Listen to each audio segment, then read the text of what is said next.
Hi friends. சமீபத்தில் நான் கேட்ட ஒரு அழகான குட்டி கதை. ஒரு ஊர்ல ஒரு பெரியவர் தினமும் பல நூறு பேருக்கு அன்னதானம் போடுவாராம். ஒரு நாள் அன்னதான கூடத்துல சமையல் நடந்துட்டு இருந்தப்போ வானத்துல ஒரு கழுகு ஒரு பாம்பை கொத்தி கொண்டு போயிட்டு இருந்துச்சாம்.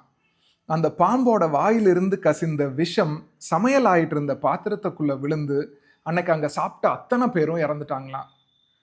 யமதர்மன் கிட்ட சித்திரகுப்தன் போய் கேட்டாராம், இத்தனை பேரோட மரணத்தின் பாவக் கணக்க அந்த பெரியவரோட கணக்குல எழுதிட்டுமான்னு. யமதர்மன் கேட்டாராம், அத்தனை பேருக்கும் சாப்பாடு போடணும்னு நினைச்சது ஒரு குத்தமா, அது எப்படி பாவமாகும்னு. சரி, அந்த பாம்போட விஷத்தினால தானே இத்தனை பேர் இறந்தாங்க, அப்ப அந்த பாவத்தை பாம்போட கணக்குல எழுதிரவான்னு சித்திரகுப்தன் கேட்க, அதற்கும் யமதர்மன் சொன்னாராம், வலியில அந்த பாம்பு துடிச்சிருக்கு, அப்போ அதோட வாயிலிருந்து விஷம் கசிஞ்சிருக்கு, அது எப்படி அந்த பாம்போட பாவமாகும்னு. சரி, அந்த பாம்பை தூக்கிட்டு போனது அந்த கழுகு தானே, அப்போ பாவ கணக்க கழுகோட பேர்ல எழுதிரவான்னு சித்திரகுப்தன் கேட்க, அதற்கும் யமதர்மன், அதோட உணவை தானே அதை எடுத்துட்டு போச்சு, அது எப்படி பாவமாகும்னு கேட்டாராம்.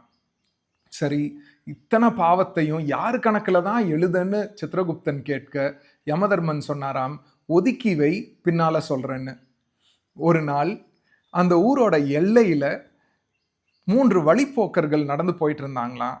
அப்ப அங்க உட்கார்ந்து கதை பேசிட்டு இருந்த 2 பேர்கிட்ட அவங்க கேட்டாங்களாம், "எங்களுக்கு பசிக்குது, இங்க எங்காவது சாப்பாடு கிடைக்குமான்னு?" அந்த வழிப்போக்கர்கள் கிட்ட அந்த 2 பேர் சொன்னாங்களாம், "அதோ அங்க தெரியுதே ஒரு வீடு, அங்க போனீங்கன்னா ஒரு பெரியவர் அன்னதானம் போட்டுட்டு இருப்பாரு. அங்க நீங்க சாப்பிட்டுக்கலாம்னு" சொல்லிட்டு பின்னாலேயே சொன்னாங்களாம், "ஆனா சாப்பிட்டீங்கன்னா நாளைக்கு உயிரோட இருப்பீங்களான்னு எந்த உத்தரவாதமும் கிடையாது. ஏன்னா கொஞ்ச நாள் முன்னாடி தான் சாப்பாடு போட்டு பல பேரை அவர் கொன்னாருன்னு." சித்திரகுப்தனை கூப்பிட்டு யமதர்மன் சொன்னாராம், "அத்தனை பாவத்தையும் யாரோட கணக்குல எழுதன்னு கேட்டுட்டே இருந்தியே, எந்த தப்பும் பண்ணாத அந்த பெரியவரை பத்தி அவதூறு பேசுனாங்களே, அந்த 2 பேர் கணக்குல மொத்த பாவத்தையும் எழுதிருன்னு" சொன்னாராம். நண்பர்களே, மத்தவங்கள பத்தி நம்ம அவதூறு பேசும்போது, காசிப் பண்ணும்போது, தேவையில்லாமல் அவங்களோட பாவத்தை எடுத்து நம்மீது பூசிக்கொள்கிறோம். சிந்தித்து பாருங்கள். நன்றி.